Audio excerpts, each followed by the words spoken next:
First, you might be asking, what is it? Tufting is a fun and creative way to create rugs, wall hangings, and other unique textiles. Over the past couple of years, it's been gaining a lot of traction on YouTube and other platforms. It's a rug. Is that a rug? First off, thank you, that's incredible. Yeah. If you watch this video to the very end, you're gonna know every single item that you need before tufting. Tool number 1, the tufting gun. This is going to be the most essential tool on this list. The gun helps you insert the yarn into the fabric, making the tufting process much easier than doing it by hand. Now remember, there's a variety of different tufting guns out there, so I'd recommend choosing one that's easiest for you and comfortable in the hand. And of course, I have every single item linked in the description below. Tool number 2, yarn. Now for yarn, there's a variety of different colors and textures. When it comes to yarn, it's completely optional to you. In the past couple of months, I've seen creators use a variety of different yarn. My recommendations would be using the Red Heart acrylic yarn. That's what I've used for every single rug I've made. And the reason why I use it is because it's fairly soft and it's also durable. And if you choose to use a different yarn, make sure that it's not too thick or too thin, because once again, that can heavily impact the final product. Once again, that will be in the description. Tool number 3 is the tufting frame. Obviously, a tufting frame is simple. It's a much needed item, otherwise you wouldn't be able to tuft. It allows you to hold the fabric in place when you're working. Now, the most effective way to use it is making sure that the fabric is as tight as possible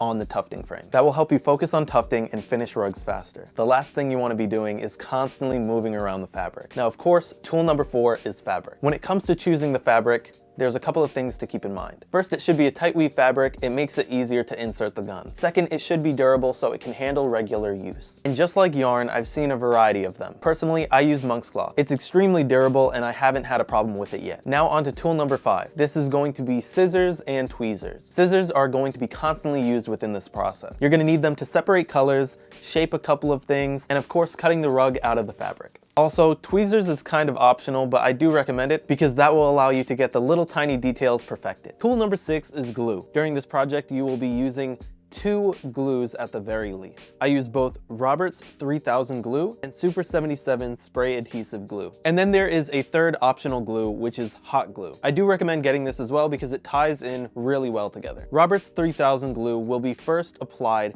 after finishing the design on the fabric. It will be used to keep the yarn in the fabric. Now the second glue is hot glue. The hot glue will be used to fold in the corners and it'll make your rug look super clean. Finally, the spray glue will be used to put the backing fabric onto the rug. Now on to tool number 7. This will be the shears or shavers, whatever you want to call them. Now I certainly do recommend getting yourself a guide for these shears because this will allow you to give an even, clean cut on your rugs. The 2 shears that I personally use is the Beach Rose and a small little shaver. These are specifically used to shave down the rug and detail the rug. Using the small shaver to get the little details and separating colors is a really good touch. Overall, it makes the rug look expensive. Tool number 8 is a yarn winder and a lint remover. Both of these items can be used. They're mostly accessories to the tufting world, but they certainly can come in handy. A lot of the time when I get the yarn straight from a store and I go to use the yarn, it normally doesn't last too long before it gets ruined. It will no longer spin,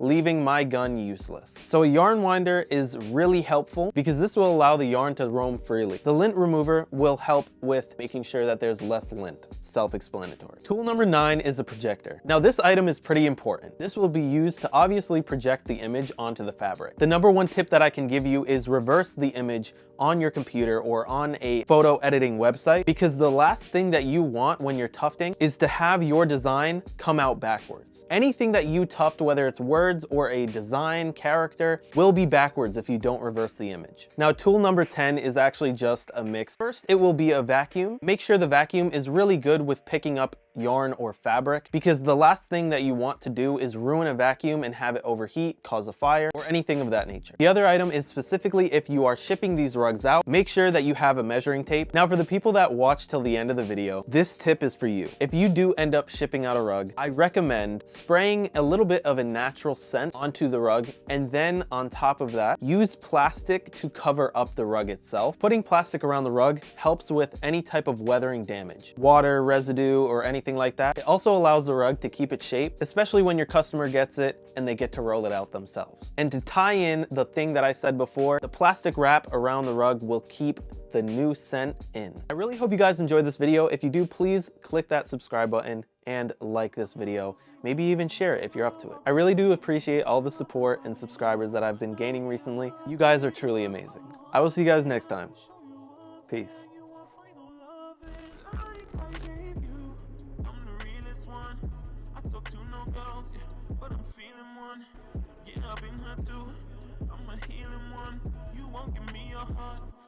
I'm stealing one. Yeah, back when I told you that you were the one. I still mean it now. You just being